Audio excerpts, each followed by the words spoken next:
Hi, my name is Winnie, and I'm from Institut Teknologi Bandung, majoring in biomedical engineering, and I'm currently in National Taiwan University, and the place that I was in now is the Drunken Moon Lake.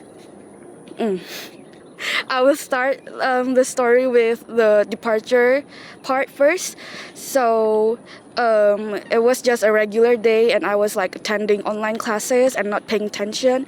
And then my finger slid upon a broadcast message that my professor sent, and it was about a scholarship called the Indonesian International Student Mobility Awards. When I see the poster, the study destinations and the coverage was really intriguing. Like, who give the opportunity to study abroad for a semester for free? So I immediately looked at the university partners and shortlisted a few of the university with the courses that I was interested in. So after a long consideration and discussions with my family, I decided to register myself on the scholarship, and I picked National Taiwan University as my future host university. So after a series of selection from IISMA, from submitting document to interview, I then wait quite a long time for the result. And then when the results came out, I found out that I was accepted.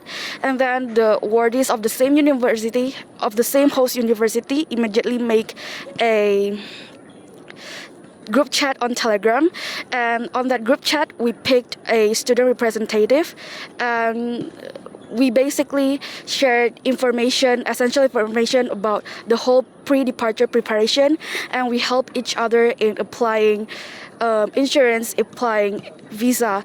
And I'm so glad that I have a bunch of friendly awardees and a really helpful student representative to help us in doing this whole preparation for the departure.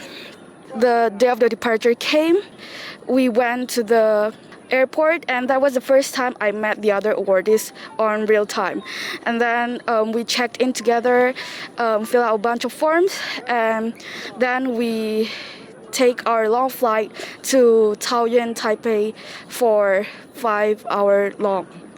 At about 9 p.m., we finally arrived at the Taoyuan International Airport, Taiwan.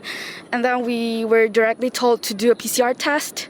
And we waited for an hour for the PCR results to come out.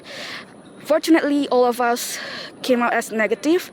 And after that, after a series of luggage check and series of things, we then went to our quarantine hotel at midnight. So the 14 days of quarantine experience is all right. We were kept inside a room with all of the needed necessities such as TV, Wi-Fi, water heater, detergent, you name it. It was not boring at all because I have a lot of activities to do during the quarantine, such as taking online classes and doing a bunch of homeworks, etc. After 14 days of quarantine, we then have to move to another hotel to start our 7-day self-health management period. That when we moved to that hotel, that is the first time I see Taipei in the daylight. So my expectation of Taiwan was basically like a place with a lot of high skyscrapers, but it turns out not that way. So there was a lot of old buildings, and the whole city looked kind of vintage. So after starting our 7 day of self-health management, we then explored the area around the hotel because we aren't allowed to take any public transportation.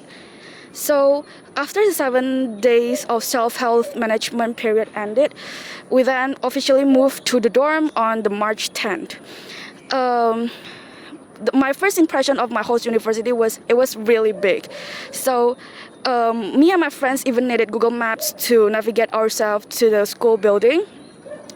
And we also like to ride bikes and just enjoy the scenery here because there's so much to see.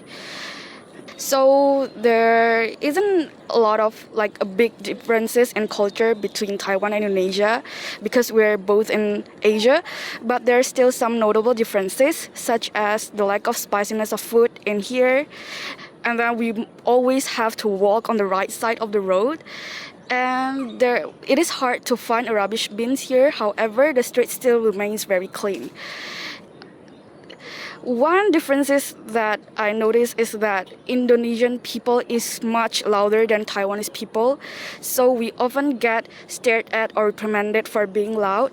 However, because we lived in Taiwan, so we have to adapt to the way they live. The courses that I took in here was health policy, introduction to the history of statistics, exploring Taiwan, agricultural and food biotechnology, and then the last one is global competence with internationalization at home.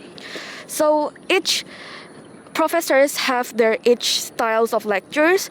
However, they really like to give us homework every week so that we thoroughly understand what they teach, and also with that, and also to make sure that we prepare ourselves for the next meeting, so we understand what the teachers are going to teach on the next meeting. So that is one thing that I really like from the way of the professors' lectures. The exams and final exams are not always in the formal exams, but sometimes we are also told to do presentation, do some research, and make video. So besides taking classes, I also joined a program called the International Companionship for Learning. And in that program, I was partnered with one of the NTU students, and we exchanged our cultures to the kids from elementary and secondary schools in Taiwan. So that program is very fun and interesting. And besides that, all of the IISMA and TU awardees also held an event to introduce Indonesian cultures to the people here.